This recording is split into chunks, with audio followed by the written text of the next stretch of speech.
15 lições do estoicismo para médicos é o que a gente vai ver no podcast dessa semana. Olá, eu sou Eduardo Lapa, você está no podcast do Cardio Papers. Aqui a gente fala tudo sobre cardiologia e um pouco mais. Você pode estar achando estranho, como assim estoicismo, Cardio Papers, o que é que tem a ver? Pois é, aqui a gente gosta de sair da caixa um pouquinho aqui e falar de temas diversos também, não só de medicina. Então a gente vai falar hoje sobre 15 lições, né, da corrente filosófica do estoicismo para médicos, né, focando muito em exemplos do dia a dia do médico, etc. Aqui um pouco de Telecurso 2000, se você não sabe o que é estoicismo, mais uma vez é uma escola ali filosófica que surgiu ali cerca de 300 anos antes de Cristo, mais ou menos, né, por ali. Zenão, que é considerado o pai do estoicismo, o nome estoicismo vem de estoa, que é varanda, porque ele juntava ali os discípulos dele, né, para falar sobre a vida, etc. Teve representação na Grécia, também depois teve representação em Roma. Provavelmente os 3 autores estoicos mais conhecidos são Marco Aurélio, que foi imperador de Roma durante 19 anos, né, o homem mais poderoso do mundo. Epiteto, também tem muitas citações conhecidas, e Sêneca. Então o que é que eu vou fazer aqui? Já tem alguns anos que eu leio bastante sobre estoicismo e vou trazer aqui 15 insights que eu peguei ao longo desses anos de leitura e que eu trago para a minha vida, falando como é que você pode usar também na sua vida e na medicina. Vamos lá. Primeira lição do estoicismo para médicos, provavelmente a lição mais importante que eu acho do estoicismo, que é foque no que tem controle, né? Então, se a gente fosse dividir o mundo ali em 2 grupos, tem 2 coisas que a gente pode dividir em relação ao controle. Tem as coisas que eu tenho controle, tem as coisas que eu não tenho controle. Em última instância, o que é que eu tenho controle? Basicamente sobre as minhas ações, certo? Então eu tenho controle se eu chego cedo no hospital, eu tenho controle se eu vou dar 12 horas de plantão ou 24 horas de plantão, né? Depois que você sair da residência, ninguém vai lhe forçar a dar 24 horas de plantão, por exemplo. Você tem controle se você vai estudar mais, menos e por aí vai. Todo o resto que não esteja nas suas ações, você não vai ter controle. Até seus pensamentos, você não tem controle totalmente, né? Quem aí nunca teve já aquele pensamento reentrante de tipo, sei lá, putz, eu não vou passar na prova de residência, tá muito difícil. E você quer tirar aquele pensamento da cabeça, mas você não consegue. O pensamento fica ali voltando. Então, assim, nem sobre os pensamentos a gente tem total controle. Do outro lado, né, do que você não tem controle, tem um mundo exterior, né? E aí, na hora que você fica pensando muito nessas coisas que você não tem controle, isso pode gerar ansiedade, infelicidade. Então, exemplos práticos. A gente sempre fala para os nossos alunos da prova de título de cardiologia. O que é que você tem controle? Você tem controle em estudar, seguir o curso do Cardio Papers, estar com as aulas em dia, fazer as revisões, fazer os simulados. O que é que você não tem controle? Você não tem controle no dia da prova. A prova costumava ser em outubro, agora está sendo em dezembro. Você não tem controle sobre isso. A quantidade de questões da prova, antigamente era 120 questões, agora é 100 questões. Adianta reclamar? Não, você não tem controle. Currículo, antigamente era 20 pontos que você podia atingir no máximo de currículo, agora baixou para 10, né? Mas um absurdo. Não, você não tem controle. Não adianta você ficar se estressando sobre coisas que você não tem controle. Essa é a receita para a infelicidade. Então, quando a gente vai ali para medicina de forma geral, eu acho que está abrindo muita escola médica, os plantões na minha cidade estão desvalorizando, antes pagavam um valor X, 5 anos atrás, agora continua pagando o mesmo valor X, e muita gente atrás daqueles plantões, só ok, você pode ficar reclamando que o plantão não está pagando o que você queria, você não tem controle algum sobre isso, ou você pode atuar nas coisas que você tem controle. Exemplo, eu posso focar mais no consultório particular, onde ali sim eu consigo, né, até uma certa instância, controlar o preço da consulta, se é X, 2X, 3X. Posso ver isso, eu posso ver outras formas de empreendedorismo, abrir uma clínica e colocar outras pessoas ali para trabalharem sob minha tutela, tá? Enfim. Mas sobre o preço do plantão, você não tem muito controle, concorda? Então, assim, esse é um aspecto geral da vida, onde quanto mais você focar nas coisas que você não tem controle, maior a sua chance de ficar ansioso, infeliz. Então, apareceu um problema, chegou. Aí você pensa, tenho controle sobre o que aqui nessa situação? Pronto, vou focar nisso. O resto que eu não tenho controle, eu deixo de lado. Primeira dica do estoicismo para médicos. Segunda dica estoica para médicos, tome conta do seu tempo. Sêneca, que é um autor que eu gosto muito, ele tem um livro bem pequenininho que é sobre a brevidade da vida. Ele fala muito sobre, né, justamente a questão do tempo, né? Aquela velha história que todo mundo fala de finanças. Qual é o nosso maior ativo? É tempo, porque você não consegue comprar tempo, né? Se você pegar uma pessoa riquíssima, Warren Buffett, alguém bilionário, alguma coisa do tipo, a pessoa consegue comprar um bocado de coisa. Tempo ela não consegue pagar ali R$1.000, $1.000, o que seja, e o dia que tinha 24 horas passou a ter 25 horas. Isso não existe. Então, Bill Gates, Warren Buffett, você, todo mundo vai ter 24 horas no dia e ponto final. Então, o que Sêneca fala muito é o seguinte, né? Muitas vezes a pessoa chega, às vezes a gente tá falando com algum paciente que tá ali no estado terminal, alguma coisa do tipo, ciência cardíaca avançada, e muitas vezes vem aquelas reflexões de fim de vida, né? Tipo, poxa, passa tão rápido, né?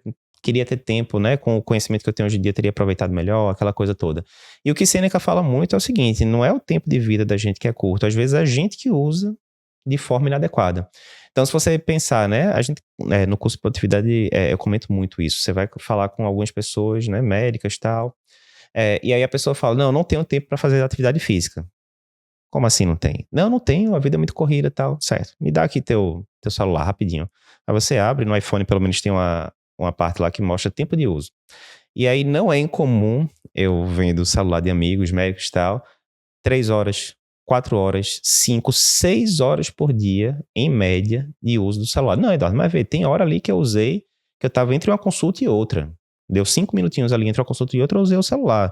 Naquele meio tempo eu não podia fazer atividade física. Tudo bem, eu sei que não são aquelas 6 horas que você poderia substituir, né? Mas com certeza dá para você arranjar ali 30, 40, 50 minutos para aproveitar melhor seu tempo, em vez de estar mexendo no celular, por exemplo, estar fazendo atividade física, ou tá lendo, ou tá meditando, enfim, o que você achar importante para você. Então, a gente tem que tomar muito cuidado para não ficar no piloto automático. Piloto automático é o quê? Não, olha, a minha rotina é essa, né? Eu acordo ali de 6 e pouco, eu chego no hospital de 7, atendo o dia inteiro, volto, não sei o quê, depois eu vejo ali, né? E acabou. E você pensa que aquilo ali é uma coisa que não dá para mexer. E dá para mexer, mais uma vez, se você já saiu da faculdade, se você já saiu da residência, você tem, né, uma maleabilidade de horários. Não, olha, eu vou fechar a quarta-feira à tarde do consultório, vou ganhar menos por causa disso, óbvio, mas com isso, na quarta-feira à tarde eu vou conseguir fazer isso, vou conseguir fazer atividade física, voltar para aquele curso de inglês que eu queria. Enfim, o fato é, toda hora você tem que estar pensando como você utilizar melhor o seu tempo, né? O seu tempo é seu principal ativo e a gente não acostuma com isso às vezes, porque, em última instância, o médico vende horas, né? Você vende horas, então você está no plantão, então você está ganhando tantos reais por hora, né? Daquelas 12 horas de plantão. Você está atendendo 2 pacientes por hora no consultório, você está vendendo sua hora e assim por diante. Então, você sempre tem que fazer aquele cálculo, né? Tem uma entrevista interessante de Mujica, né, que foi ex-presidente do Paraguai, que ele fala um negócio bem interessante, que é, você, na verdade, quando você vai comprar alguma coisa, você não tem que pensar o dinheiro que você está gastando naquilo, mas sim o tempo que você demorou para ganhar aquele dinheiro. Então, estou comprando ali, sei lá o quê, vou sair para jantar e vou gastar R$200. Né? Aí digamos que a pessoa está ali na residência e tal, e para ela ganhar R$200 líquido, digamos que ela tem que trabalhar 6 horas, digamos. Ok, então você não está gastando R$200, você está trocando 6 horas do seu trabalho para comer uma refeição de R$200. Vale a pena? Aí, obviamente, cada um vai dizer se vale a pena, se não vale, etc. Mas você tem que ter essa consciência que você está trocando tempo, no final das contas, né? Então, cuidado com o seu tempo, proteja o seu tempo, ele é o ativo mais valioso que você tem. Terceira dica dos estoicos para qualquer médico é cuidado com a roda dos ratos, fique ali, tenha uma definição do que é suficiente para você. Então, esse termo, né, da roda dos ratos, o pessoal de finanças fala muito que aquele negócio, é o hamster que fica ali naquela roda, né, que fica girando, etc. E ele anda e não sai do lugar, né? Obviamente isso aí não tinha na época dos estoicos, até onde eu sei, mas eles falam muito sobre essa questão de cuidado para você não ficar ali, né, o cachorro correndo atrás do rabo, no sentido de, comecei a ganhar mais no trabalho, então posso aumentar o estilo de vida, e você fica naquele negócio e nunca sobra reserva de dinheiro, e muitas vezes você está trabalhando muito, não está dando atenção para a família, né?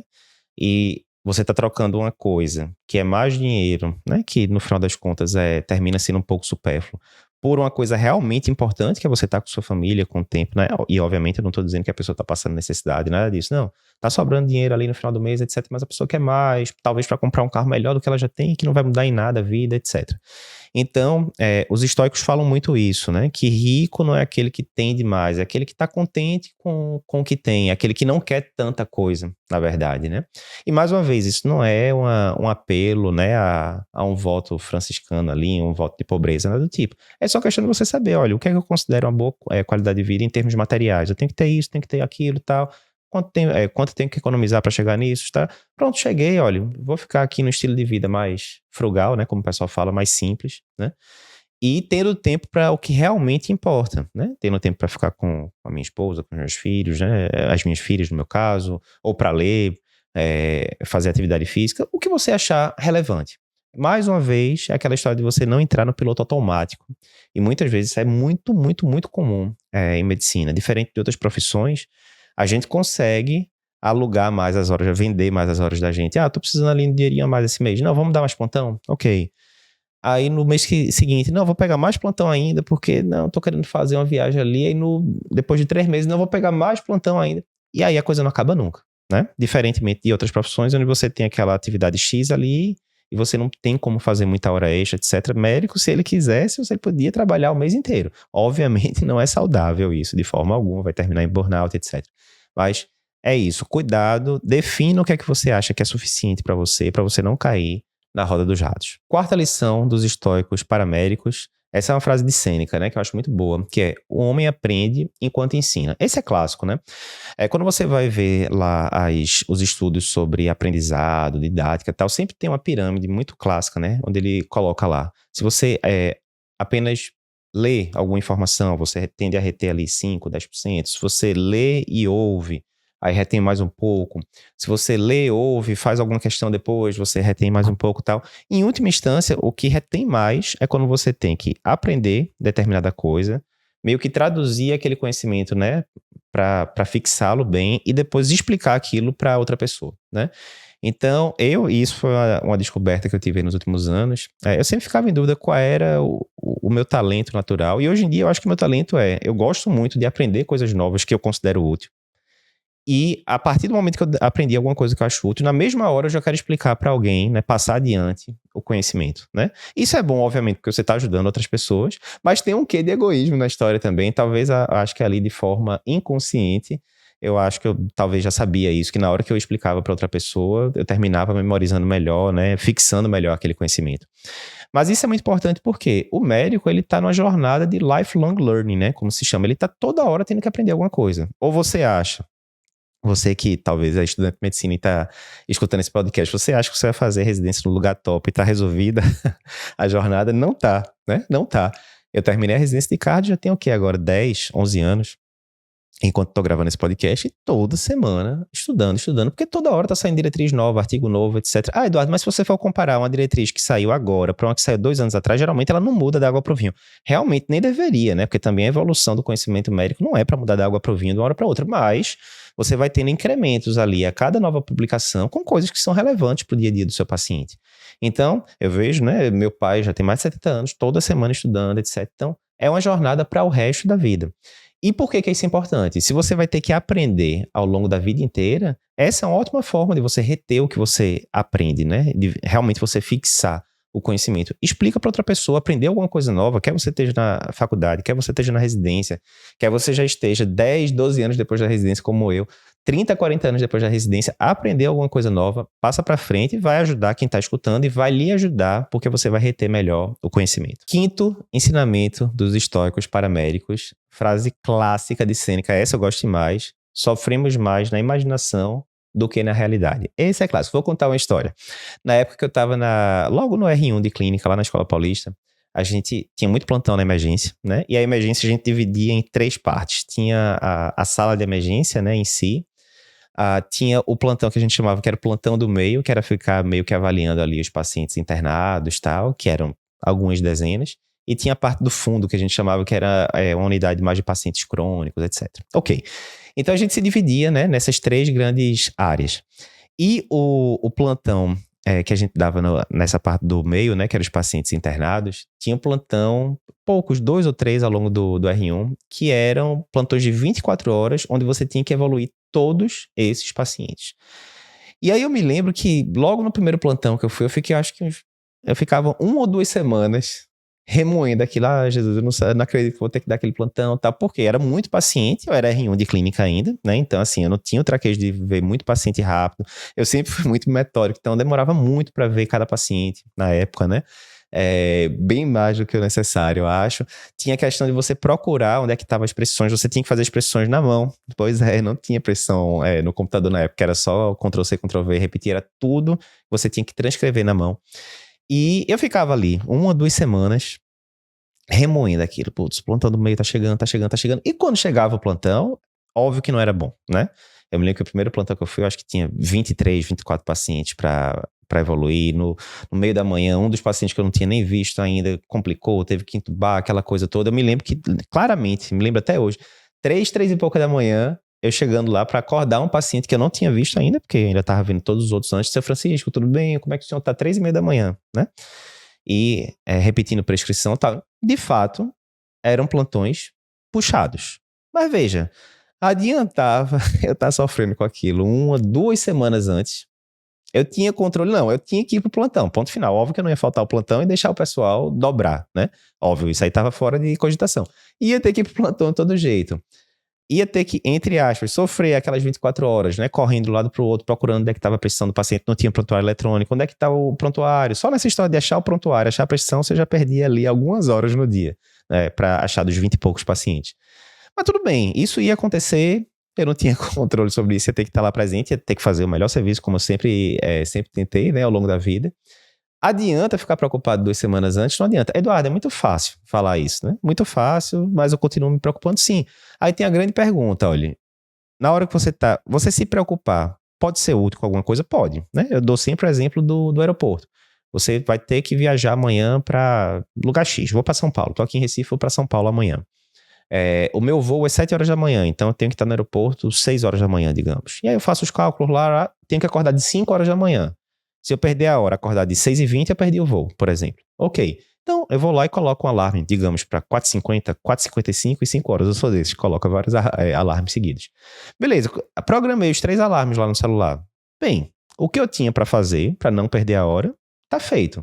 A partir de agora, o momento que o celular está programado, é útil eu continuar me preocupando em perder o voo? Não é mais útil. Então você pode sempre se fazer essa pergunta. Na hora que você estiver remoendo alguma coisa, né, que não está no seu controle e tal, você pode se perguntar assim: eu me preocupar com isso agora, tá me ajudando, tá sendo útil de alguma coisa? Não, não tá sendo útil. Então você tenta se forçar, é difícil, mas com o tempo você vai melhorando.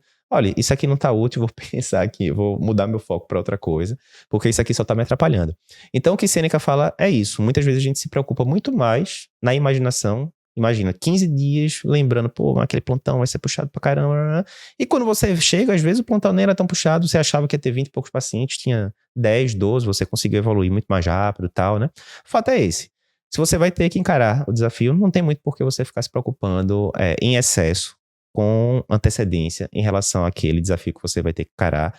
Nós nos preocupamos muito mais na imaginação do que na realidade. Sexta lição dos estoicos paramédicos, conceito de memento mori. Bem interessante. Isso aí se dizia, né, que lá na Roma Antiga, os generais, né, eram muito importantes porque eles iam para batalhas, né, fora de Roma, e essas batalhas eram bem importantes de serem vencidas, porque imagina, né, Roma antigamente, né, nessa época, era uma cidade importantíssima, mas, veja bem, né, se uma batalha fosse perdida e um exército estrangeiro chegasse, podia entrar dentro da cidade e pilhar com tudo e, enfim, né, a civilização como eles conheciam estaria destruída. Então, era muito importante a guerra ser vencida, né?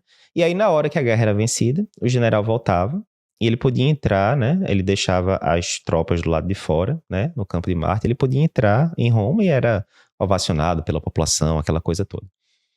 E aí diz a história, né? Quando o general ia entrar, alguém, geralmente um escravo que estava ali perto, ele falava memento mori, né? Que significaria, né? Ó, lembre-se que você vai morrer.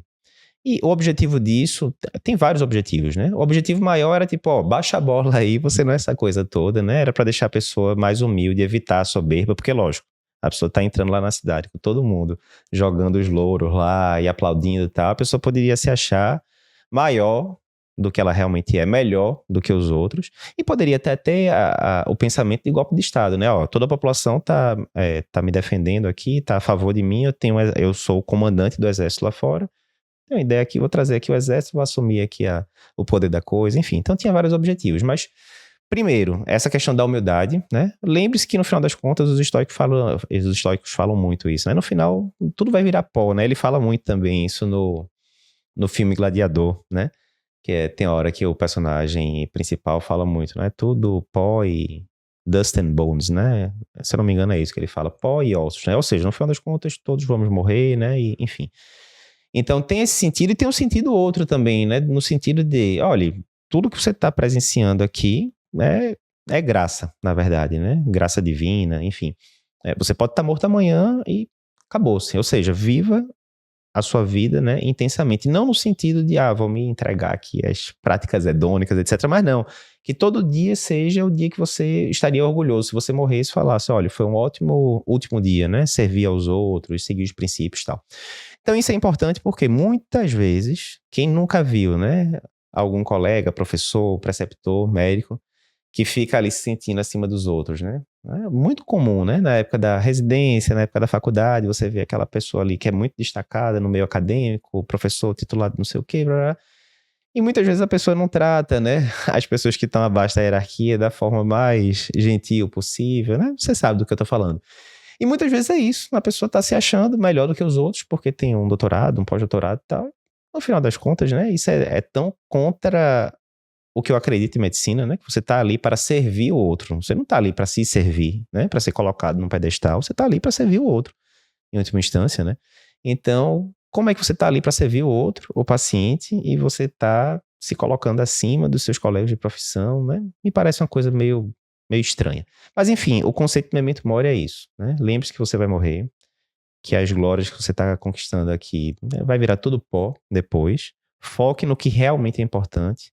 Seja humilde, jogue a soberba de lado e aproveite o dia da forma ideal que você acha, no sentido de deixar, né, uma memória boa, um legado bom, enfim. Sétima lição dos estoicos paramédicos, amor fati. Amor fati é o quê, né? Fati veria ali de destino, amor de fato de gostar, né? Goste do seu destino, né? O que quer que venha, né? Quer seja uma coisa que você considera boa, entre aspas, quer seja uma coisa que você considera ruim. E eu boto entre aspas porque tem até uma lenda, se eu não me engano, é chinesa, essa, né? Que falava alguma coisa no, no seguinte sentido. Tava lá um fazendeiro, né, com seu filho, ele tinha um cavalo, alguma coisa do tipo, e o cavalo dele foge. E aí o pessoal chega e fala, né, putz, que coisa ruim, né? Seu cavalo fugiu. E ele fala, olha, é bom, é ruim, difícil dizer, vamos ver o que é que vai acontecer. Alguns dias depois, o cavalo volta e ele traz vários outros cavalos selvagens juntos, né? E eles entram lá na fazenda e todo mundo, olha que coisa boa. Você acabou de ganhar vários cavalos, seu cavalo não só veio, mas trouxe vários outros também, coisa espetacular. Aí ele falou, bom, ruim, difícil dizer, vamos ver, né, o que é que vai acontecer. No dia seguinte, o filho lá do fazendeiro vai tentar cavalgar um dos cavalos novos, selvagem e tal, termina caindo e quebrando a perna. Aí o pessoal chega e fala, meu Deus, que coisa ruim, seu filho quebrou a perna. Ele falou, bom, ruim, vamos ver o que é que vai acontecer, né? Sempre se esquivando ali. E aí, no outro dia, chega o exército lá, digamos que seja da China, não me lembro qual era o país, chega o exército da China convocando, né, os homens jovens aptos para ir para a guerra. E aí o menino não pode ir porque ele tá com a perna quebrada. E aí o pessoal fala mais uma vez, que coisa boa, seu filho evitou de ir na guerra por causa da perna quebrada. Ele fala, bom ou ruim, como somos nós para sabermos isso, né? No sentido de que o que você, muitas vezes uma coisa que você considera boa, daqui a 2, 3 dias, 2, 3 anos vai terminar virando uma coisa, entre aspas, ruim e vice-versa, né? Então os estoicos falam muito disso. Não adianta você brigar contra a realidade. Se acontecer alguma coisa que não era o que você previa, tente tirar o melhor daquela oportunidade, né? Tem uma citação que eu gosto muito que é o seguinte, que fala, não é que todas as coisas que nos acontecem para o melhor. Mas a questão de você tirar o melhor de tudo que lhe acontece. Vamos pensar aqui no exemplo. Quantas pessoas a gente não está falando aqui e, por exemplo, não passaram a primeira vez no vestibular de medicina, né? E aí você pode pensar, putz, que, né, desastre, vou ter que estudar outro ano, aquela coisa toda. Teve colegas meus de turma que fizeram vestibular 5, 6 vezes. Tem uma colega que fez 6 vezes. E você pode pensar na época que você está vivenciando aquilo, de fato, Jesus, né? Você tem que estudar tudo de novo do vestibular, tralá. Enfim, mas às vezes era aquele 1, 2 anos que você precisava para amadurecer mais, entrar na faculdade mais maduro, né? Aguentar a pressão ali da faculdade e por aí vai. Mesma coisa, às vezes você não passou no serviço que você queria. Eu sempre digo esse exemplo, né? Na época que eu fiz prova de residência para R1, eu queria muito passar na USP. Por quê? Porque eu queria fazer Clínica Médica na USP para depois ir para o INCOL. O objetivo era ir para o INCOL. Eu achava que fazendo Clínica Médica na USP seria mais fácil de entrar no INCOL depois, né? E terminei não passando na prova da USP, não tinha me preparado para a prova específica de lá, passei na Escola Paulista. E eu costumo dizer sempre que provavelmente se eu não tivesse ido fazer residência na Escola Paulista, não teria surgido o Cardio Papers. Por quê?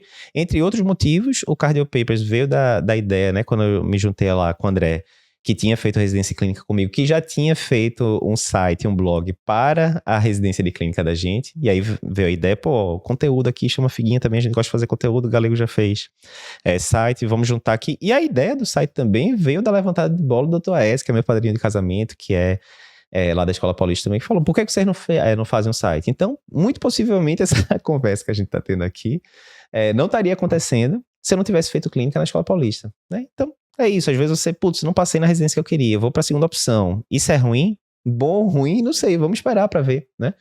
Então, Marco Aurélio fala muito isso, né? O que quer que aconteça com você, tente tirar a parte boa dali. E isso, né, quando você vai para várias linhas filosóficas ou religiosas, acontece muito com isso, né? Quando você vai para a Bíblia, a história de Jó, né? Paciência de Jó, por quê, né? Jó, se você não conhece a história, né? Jó era um servo fiel de Deus, né? Sempre agradecendo Deus. E aí na conversa lá, chega o diabo, teoricamente, para Deus e fala, né? Será que ele consegue manter a fé se a casa cair mesmo? E aí começa, né? Os filhos de Jó morrem, as filhas, ele perde as propriedades dele, era muito rico, perde a casa, etc, etc. Mas ele se mantém firme ali a Deus e no final da história, né, por se manter fiel a Deus, ele termina recebendo tudo em dobro ali no final, né? Mas é basicamente isso, olha, as coisas que estão acontecendo ruins, permaneça ali, né, seguindo a sua bússola moral e não se deixe abater por isso. E em medicina, a gente sabe que isso vai acontecer com muita frequência. Às vezes a gente vai perder pacientes que a gente era muito ligado pela evolução da doença mesmo, né? Em cardiologia a gente vê muito isso, morte súbita, insuficiência cardíaca avançada, etc. O que é que eu posso aprender com essas mortes que inevitavelmente vão acontecer? Eu posso aprender a ser mais empático, né? A saber que vai ter horas que eu não vou conseguir, de fato, curar o paciente, mas eu posso estar ali do lado dele, né? Até os momentos derradeiros, como a gente gostaria que acontecesse com um parente nosso ou com nós mesmos. Então você vai aprendendo a lidar melhor com essa parte da mortalidade, né? E tantas outras experiências que você pode adquirir em medicina, mesmo frente a situações que, né, teoricamente a maioria das pessoas vai colocar como ruim, você perder um paciente próximo, querido, que já está com você há vários anos, e assim por diante. Então, amor fati é isso, não reclame do seu destino, aconteceu, encara a realidade e tenta tirar o que de melhor tem daquela situação. 8ª dica dos estoicos para médicos. Essa daqui eu vou até pegar aqui a citação exata, que é sobre preparação para crises. Vê o que é que Sêneca disse. Se você não quer que o homem recue quando a crise chegar, treine-o antes que ela chegue. Ok, beleza. Uma coisa óbvia, a gente faz direto isso em medicina, mas não custa lembrar.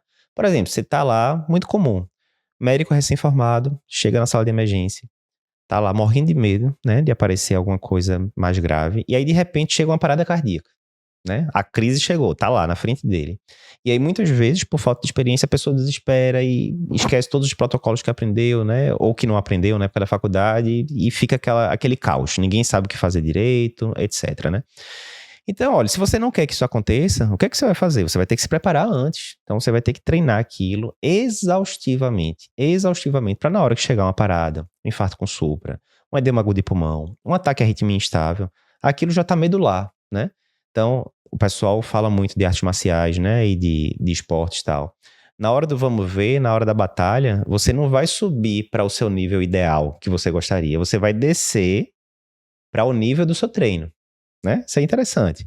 Então, se você treina, né? Aí vamos pensar agora em atividade física. Se no seu treino normal você aguenta ali correr 10 quilômetros, levantar 120 quilos no supino, o que quer que seja, você está acostumado a fazer aquilo ali no dia a dia. Na hora do vamos ver, é uma competição, agora vai lá tal. Você subia 120 quilos no supino, digamos, o cara tá bem, viu? 120 quilos no supino tá danado. Na hora da competição ele não vai conseguir levantar 150 do nada, assim, porque tá adrenérgico. Não, ele vai provavelmente levantar aquele 120 e olha lá, né? Porque ele vai estar mais nervoso, enfim, mesma coisa, jogador de basquete. Se ele tá acostumado a acertar lance livre no treino, acerta 90% dos lances livres. Na hora do jogo, ele não vai acertar provavelmente 95, 98, ele vai continuar nos 90 ou vai baixar, porque tem a pressão da equipe, etc, etc. Então, mesma coisa em medicina. Parada cardíaca. Se na hora que você tá lá treinando, né, num ambiente controlado, com um boneco, por exemplo, a equipe toda calma, etc.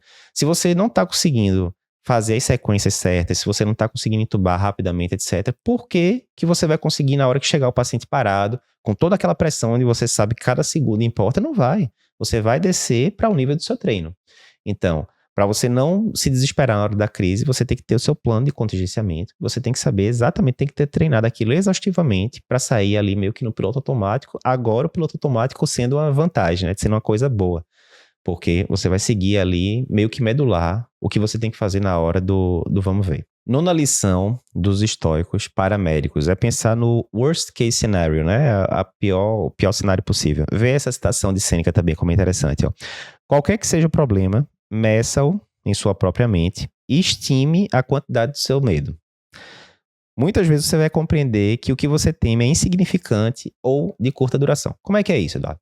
Mais uma vez, às vezes os medos da gente são desproporcionais, né, ao que a situação realmente vai mostrar. Exemplo, vou dar o exemplo da residência de novo. Não, eu quero muito passar numa residência boa, porque você fazer uma residência boa é a principal época da formação médica, onde tem um grande ponto de inflexão, etc. E você idealiza tudo. Não, se eu for para aquela residência na USP, na Escola Paulista, na Unicamp, o que seja, a minha formação vai ser, né, dezenas de vezes melhor do que se eu for ali para minha terceira, quarta opção, enfim. E você coloca aquilo na cabeça e fica meio que um jogo de tudo ou nada, né? Se eu passar naquilo ali, eu sou bem sucedido, né? Deu tudo certo. Se eu não passar, desastre completo. E com o passar dos anos, você vai aparecendo os cabelos brancos, né? Que já tem alguns aqui. Você vai vendo que não é, né, essa coisa também assim tão da água pro vinho.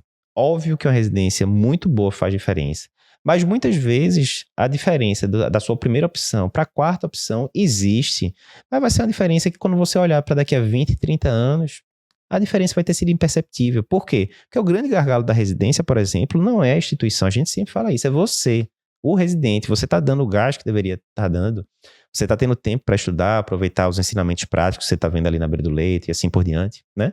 Então, quantas e quantas pessoas eu já não vi que fizeram residência, né? Se você fosse listar ali na lista da pessoa 10 opções de residência no Brasil todo, a pessoa fez residência ali na 7ª opção, na 8ª opção e virou um excepcional médico, né? Porque, mais uma vez, o principal gargalo era ele, né?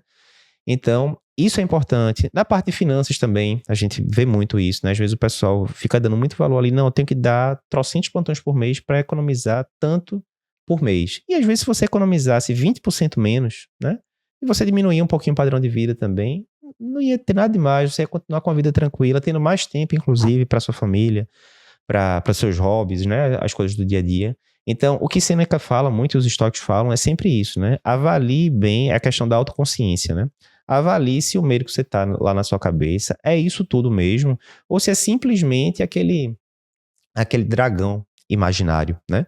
Tem um negócio que o pessoal fala muito o seguinte, sobre problemas, muitas vezes a gente pensa no problema, mas a gente não pensa sobre o problema. Como assim? Exemplo, né? Você está lá colocando suas pendências, a gente fala muito isso no curso de produtividade também, você está colocando suas pendências, você coloca lá na sua pendência imposto de renda. E todo mundo sabe que é um saco fazer declaração de imposto de renda, juntar aqueles papéis todos e tal. Mas aí veja, você vê lá nas suas pendências, né? Colocou lá no bloco de notas, imposto de renda. Você não está pensando como você vai resolver o problema de fazer a declaração de imposto de renda. Você simplesmente olha aquelas palavras lá, 2 palavras, 3 palavras, imposto de renda. Você já liga aquela coisa arenética, putz, eu tô atrasado, vou deixar para o último. Você pensa no problema, mas fica só nisso, e daqui a 3 minutos você esquece, e daqui a 1 hora você lembra de novo, putz, o imposto de renda tá atrasado, não sei o que e tal. E o que é que acontece? Você tá pensando muito no problema, mas você não tá pensando bem sobre o problema, como resolver o problema. E muitas vezes isso aconteceu comigo esse ano, é o contador que faz pra mim a declaração, e eu tava nessa mesma história, imposto de renda, até que eu parei pra pensar e falei, rapaz, olha, pra eu resolver essa questão do imposto de renda, o que é que eu vou ter que fazer de fato? Não, se eu sentar 1 hora e baixar as minhas declarações todas de banco, de tralá, de empresa, né? Eu consigo pegar, provavelmente, em 1 hora, todas as declarações, mandar pro o contador e acabou. E foi exatamente isso que eu fiz. Aí eu mudei, né? Em vez de botar imposto de renda na lista de pendência, eu comecei a colocar sentar 1 hora e juntar todas as declarações de imposto de renda. Pronto. Agora uma coisa que era, né, difusa, assustadora, tralá, virou uma pendência de 1 hora. Não, 1 hora eu tenho. 1 hora eu tenho. Quinta-feira ali, final da tarde, eu consigo 1 horinha e resolvo isso. E foi isso que aconteceu. Sentei, baixei as declarações todas, mandei pro contador tudo certo, aí pronto. Resolvido imposto de renda, depois ele mandou conferir lá. Ponto final. Então, é muito isso que Sêneca fala, sabe? Veja se o problema que está na sua cabeça, ele tem esse vulto todo mesmo, e aí, mais uma vez, uma coisa difusa, mal definida, imposto de renda e tal, que poderia ser perder 1 hora, poderia ser perder 1 semana. Não, aí você consegue definir melhor e fala, não, tranquilo, 1 horinha, eu resolvo isso e vamos para a próxima. 10ª dica dos estoicos para médicos, outra citação de Sêneca, que é dos autores estoicos, Sêneca é o que eu mais gosto. Esse daqui é clássico também, né? Se um homem não sabe a que porto se dirige, nenhum vento lhe será favorável. Essa é para torar. Essa é um antecessor da citação clássica, né, de Alice no País das Maravilhas, onde o gato pergunta para Alice, Alice chega lá meio perdida, e o gato pergunta, né? Aí ela pergunta pro gato, que caminho eu sigo? Aí o gato pergunta, você quer ir pra onde? Aí ela diz, não sei, alguma coisa nesse sentido. Não sei. Aí ele fala, olha, se você não sabe pra onde é que vai, qualquer caminho serve. É a mesma coisa dessa questão de Sêneca, né? Mais uma vez, a questão do piloto automático. Então, muita gente vai seguindo ali meio que a boiada, né? E vai seguindo o comportamento de manada. Exemplo, não, todo mundo que termina, faz residência num lugar bom, depois faz uma residência de sub, depois faz, vou exagerar, o caminho que eu segui, mestrado, doutorado, aí se tiver pretensão acadêmica vai lecionar na faculdade, vai ter o consultório, vai ter aquilo, ok. É isso mesmo que você quer? Eu vejo muita gente fazendo mestrado e doutorado que não tem nenhuma intenção nem de ser professor, nem de fazer pesquisa clínica. Então, se você não quer ser professor, se você não quer fazer pesquisa clínica, para que você vai fazer mestrado e doutorado? Não, porque todo mundo diz que é importante. Sim, eu não quero saber de todo mundo. Faz sentido para você isso? Isso está alinhado com o que você quer para sua vida? E aí vem aquele negócio que é muito difícil. A gente está numa época, né, onde toda hora você tem distração. Nenhuma hora a pessoa senta sozinho para refletir. Toda hora tem mensagem de WhatsApp, tem vídeo no YouTube, tem vídeo no Instagram, tem mensagem de alguém, tem ligação de fulano, tem um evento para ir, e você vive sempre ocupado. E nenhuma hora você para pensar, né, e falar, rapaz, a vida tá seguindo o caminho que eu queria. Onde é que eu quero estar daqui a 1 ano, daqui a 3 anos, daqui a 5 anos, daqui a 10 anos? É óbvio que eu não vou saber daqui a 10 anos. Não, veja, inexoravelmente vai mudar os seus planos para daqui a 10 anos, né? O que você pensa que você quer para daqui a 10 anos, daqui a 2, 3 anos já vai ser outra coisa, provavelmente, né? Isso é bonito, a vida é assim, tal. Mas veja, se você não tem plano algum, é aquela história. Se você não sabe para que porto você tá indo, né? Não tem como o vento lhe ajudar, porque você tá perdido ali, você tá à deriva, né?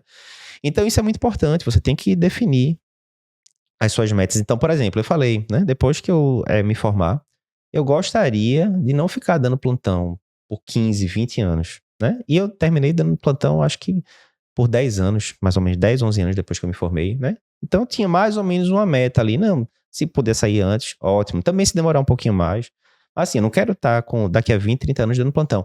Quer dizer que é errado dar plantão com 20, 30 anos? Lógico que não. Era o que eu queria pra mim. Tem gente que eu conheço que dá plantão há mais tempo do que isso, tá lá, tranquilo, né? Enfim, plantão sempre me consumiu muito. Na hora que eu ia pra plantão, eu já contei a história lá quando eu era reunião de clínica, né, no começo do podcast. Mas era uma coisa que me consumia muito, fisicamente, mentalmente. No outro dia tava lá todo consumido, tá?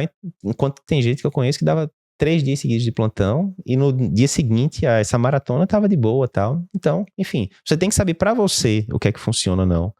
Onde você quer chegar, mais uma vez, daqui a 2, 3, 5 anos. Na hora que você tem família, mais ainda, olha, quanto tempo eu quero ter aqui disponível para meus filhos, minhas filhas, minha esposa, marido, né? Enfim, dependendo da situação.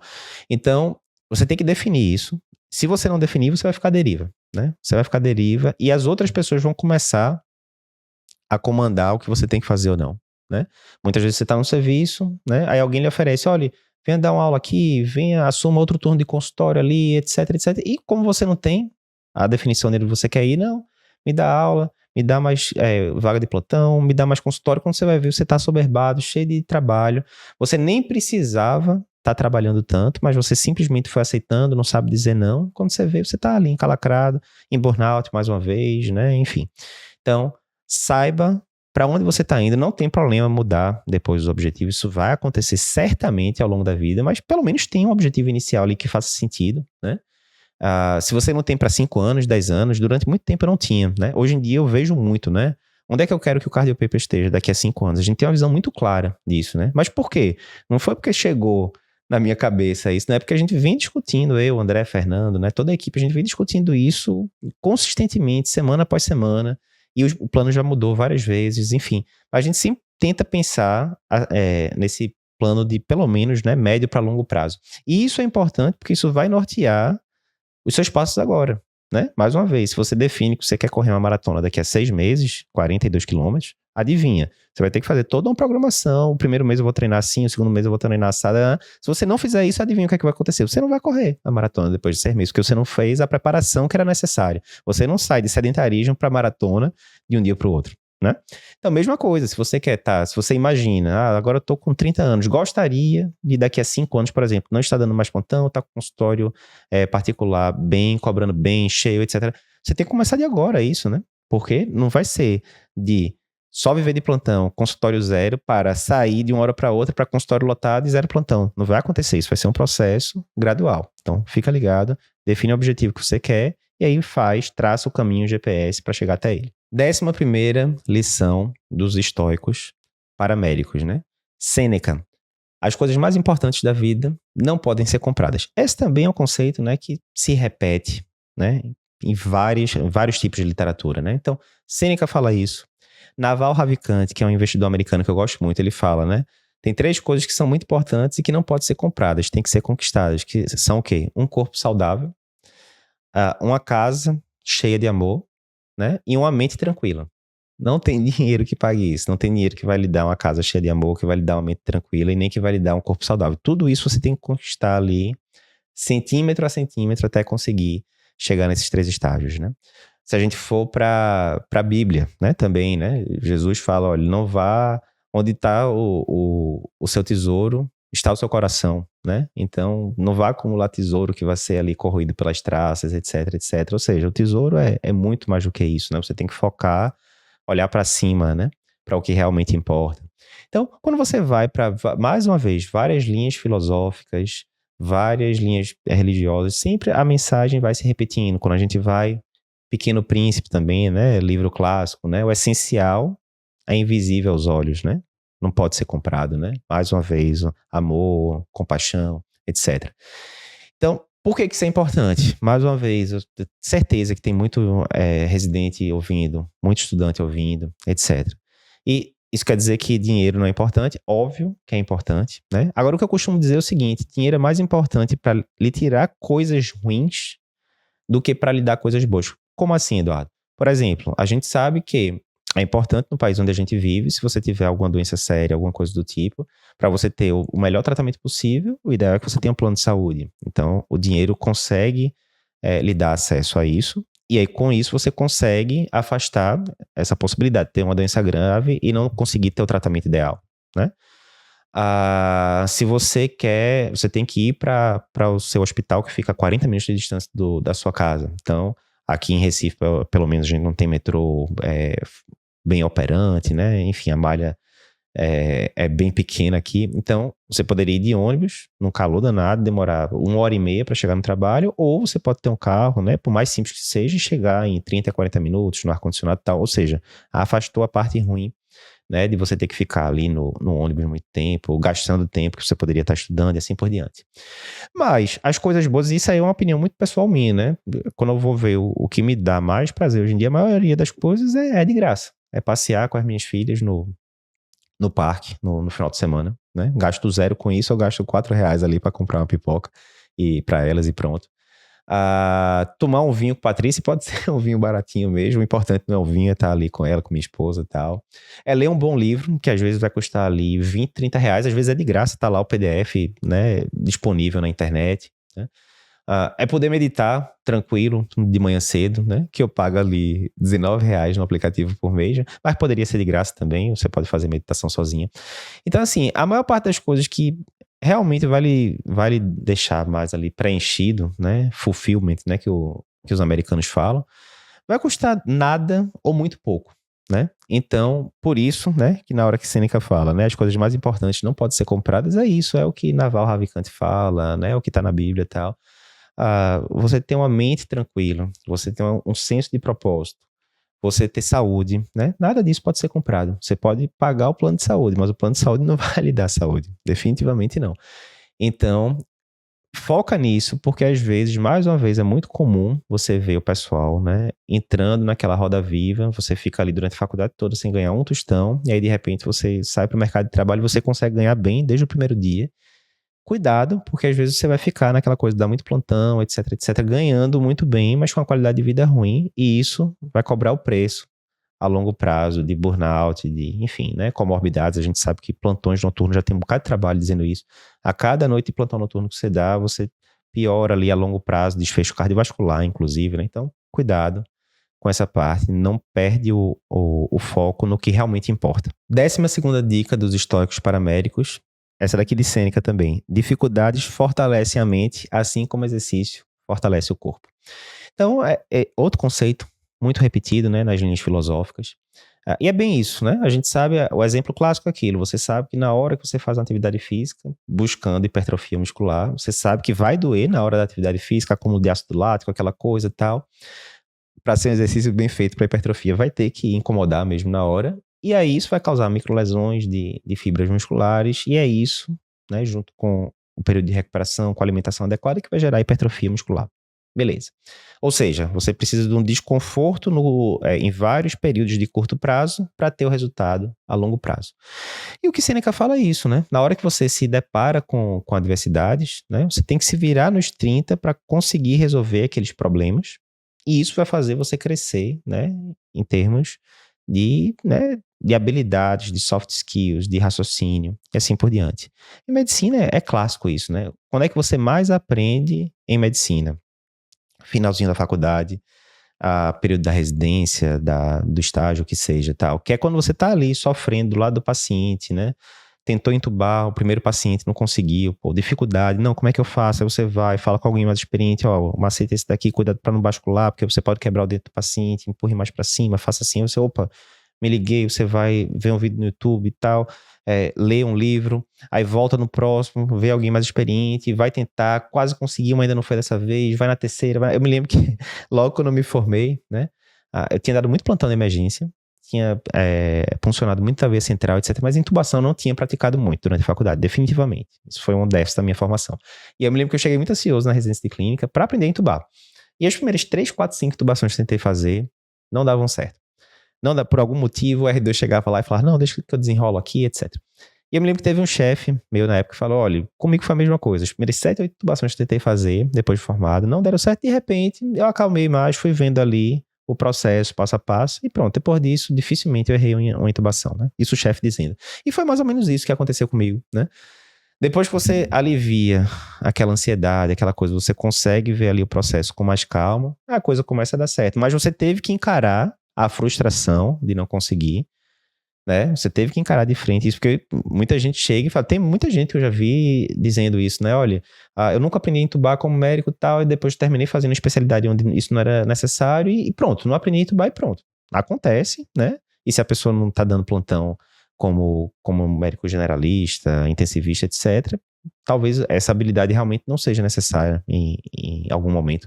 Contudo, não me lembro de conhecer nenhum médico que dissesse, não, se eu não gostaria de saber entubar. A pessoa pode até não ter aprendido, mas se alguém pudesse implantar um chipzinho ali e a pessoa ter a habilidade de uma hora para outra, não conheço ninguém que não quisesse ter essa habilidade. Então, muitas vezes é isso, é você ter aquela resiliência de encontrar ali um desafio e você falar, não, eu vou persistir. E isso daqui, uma vez passado esse desafio, eu me tornei, né, a minha zona de domínio aumentou. Agora eu tenho uma habilidade nova que foi difícil conquistar, e a maioria das coisas que são relevantes no longo prazo são difíceis mesmo de conquistar, mas agora a minha área de conhecimento aumentou em relação ao que era antes. Então é isso.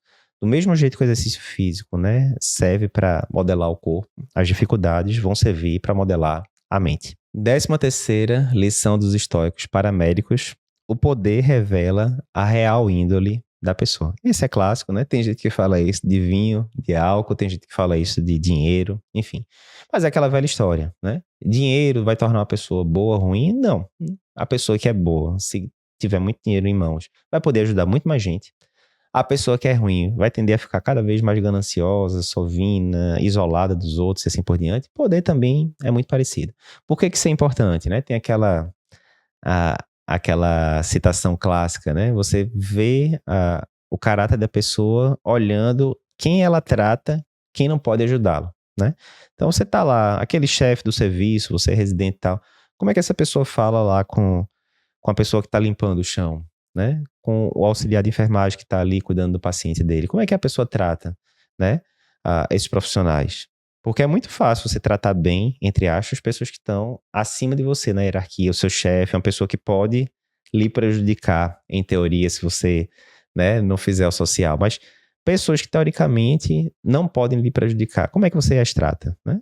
E aí você vê a índole da pessoa daquele jeito, né? Ah, não, a pessoa é muito simpática ali com o chefe, etc. Na hora que o chefe sai, a pessoa tira a máscara e começa a tratar todo mundo mal. Opa, peraí, então a verdadeira índole da pessoa parece ser essa. E veja, todo mundo pode ter um dia ruim e ser mais áspero ali com o outro, né? Mas isso é exceção, né? Na vida da pessoa que tem uma boa índole, um bom caráter, né?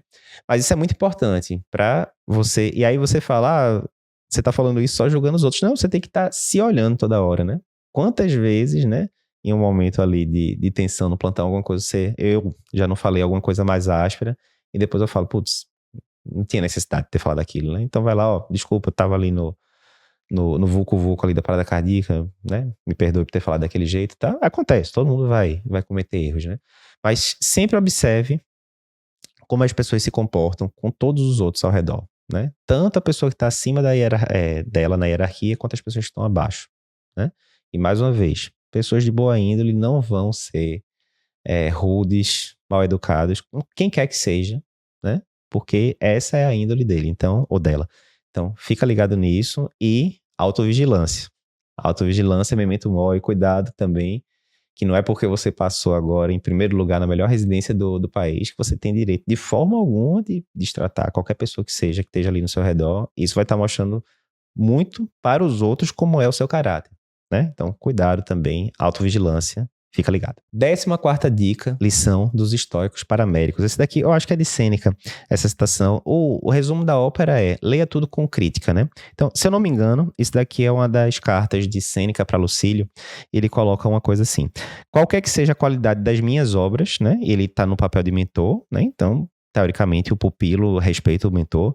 Leia as minhas obras como se eu ainda estivesse procurando a verdade, ou seja, se eu ainda estou procurando a verdade, no caso o mentor, é porque ele não tem resposta definitiva de nada. Ou seja, leia com crítica, né? Porque o mentor pode estar falando bobagem também.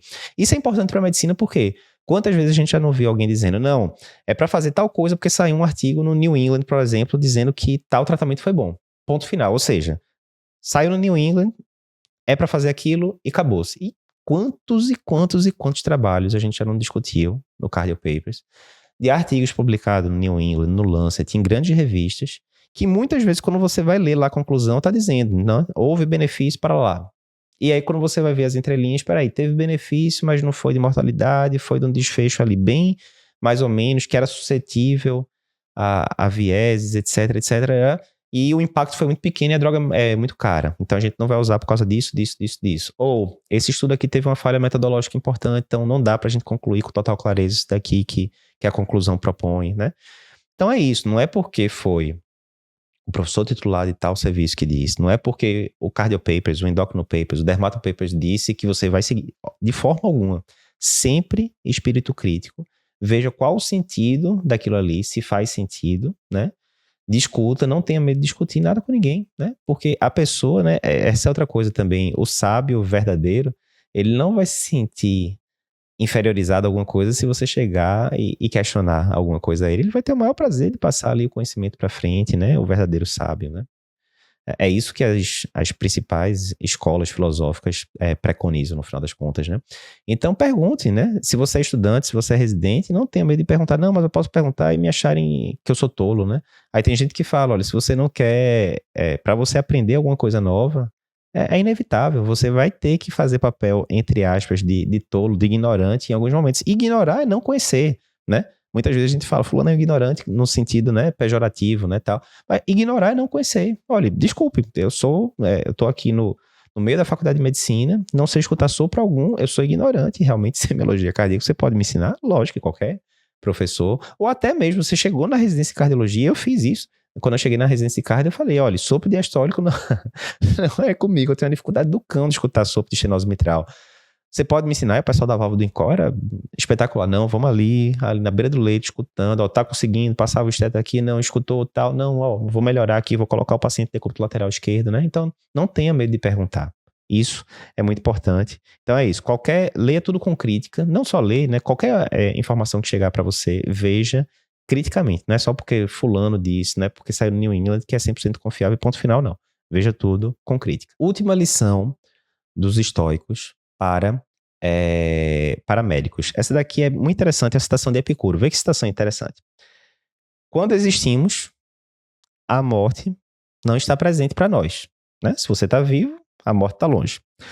Quando a morte está presente, você não existe mais, porque você já morreu. Ou seja, você não deveria temer tanto a morte. Isso é importante por quê? Em medicina, a gente fala muito sobre redução de mortalidade. Saiu esse novo antiplaquetário, e ele é muito bom na síndrome coronariana aguda, mas diminui a mortalidade. Esse aqui não diminui, aquele outro diminuiu. Show, esse aqui diminui a mortalidade, então a droga top, o outro não diminuiu, deve ser mais ou menos. Insuficiência cardíaca, mesma coisa. Uma determinada medicação diminuiu bastante a quantidade de internações hospitalares por insuficiência cardíaca, mas diminuiu a mortalidade? Não diminuída, nada, né? Então, meia boca, não vou usar na prática não. Mas veja, a gente nunca pode esquecer que em medicina, o alvo da gente é o bem-estar do paciente, né? A gente pode ajudar o paciente de várias formas, diminuindo mortalidade, diminuindo internação, diminuindo sintomas e assim por diante. Mas vê que interessante, se você tem uma medicação X que diminui a mortalidade do paciente, né? Digamos, os pacientes que usaram tal medicação tenderam a viver 1 ano a mais, digamos. E tem uma outra medicação que diminui muitos sintomas, né? Então, normalmente, os pacientes que usaram aquela medicação saíram de classe funcional 3 para 2, ou seja, diminuiu bem a quantidade de dispneia e eles internaram muito menos. Eles internaram, em vez de internarem 4 vezes no ano, eles internaram 1 vez. Dá esse exemplo. Qual das duas medicações, digamos que a primeira diminui mortalidade, mas não tira sintoma, a segunda tirou muito sintoma, mas não diminui mortalidade. Para o paciente, no dia a dia dele, o que é que vocês acham que vai fazer mais diferença dele dizer, doutor, essa medicação aqui, uma furosemida da vida, pronto, furosemida não diminui mortalidade, nem insuficiência cardíaca, né? Mas diminui muito sintoma. É óbvio que diminui muito sintoma. Qual delas o paciente vai lhe agradecer mais de ter prescrito? A que diminui sintoma. Por quê? Mais uma vez, a morte o paciente só vai encontrar uma vez e na hora que a morte chegar, o paciente não está mais lá, na verdade, né? Então, se você pensar um paciente que conviveu com insuficiência cardíaca durante 10 anos e faleceu com 70 anos, ele, entre aspas, encontrou a morte uma vez de 70 anos e priu. Mas ele passou 10 anos tendo sintomas frequentes, indo no hospital frequentemente, etc, etc, etc. E na hora que você otimiza a dose do diurético ou do vasodilatador, o que seja, e esse paciente, em vez de internar 4 vezes por ano, ele está internando 1, melhorou absurdamente a qualidade de vida dele. Em vez de ele estar cansando classe funcional 3, ele está classe funcional 1 para 2, ele está conseguindo tocar a vida dele muito melhor, né? Então, por que isso é importante? Mais uma vez, medicina não é só redução de mortalidade. Tal tratamento não diminui a mortalidade, não presta. Lógico que não. Porque sintoma, qualidade de vida, é crucial para o paciente. E muitas vezes ele até prefere ter uma qualidade de vida muito boa e morrer um pouquinho mais cedo, entre aspas, se você pudesse pesar na balança. Óbvio que isso é uma coisa hipotética, né? Não vai fazer isso. Mas ele vai dar muito mais valor para a qualidade de vida que ele tem do que para a mortalidade especificamente, que a gente como médico, né, e não está livre de razão, a gente foca muito em mortalidade, tá certo, tem que focar mesmo, a gente quer aumentar a sobrevida do paciente, a gente tem que aumentar a sobrevida com qualidade, certo? Então, cuidado, na hora que você estiver avaliando ali criticamente um trabalho, não é só porque ele não diminui uma medicação, uma intervenção, não é porque ela não diminui mortalidade que ela é inútil, né? Se ela melhora muito a qualidade de vida, sim, é uma opção, óbvio, você vai ter que ver uma série de coisas, efeitos colaterais, custo da terapia, né? Enfim, tem uma série de coisas que a gente discute isso no curso de Medicina Baseada em Evidência lá do Dr. Remo. Mas cuidado para você não ficar valorizando só mortalidade. Diminuir a mortalidade é bom, não diminuiu é ruim. A vida não é tão assim dicotômica, então fica ligado nisso. Bem, é isso, pessoal. Deem um feedback aqui se gostaram desse podcast mais filosófico, né? Se você está vendo aqui pelo YouTube, comenta aqui pra gente se gostou ou não. Se inscreve no nosso canal também. Se você tá escutando pelo podcast, dá 5 estrelas aí pra gente no ranqueamento do podcast e compartilha esse episódio com seus amigos.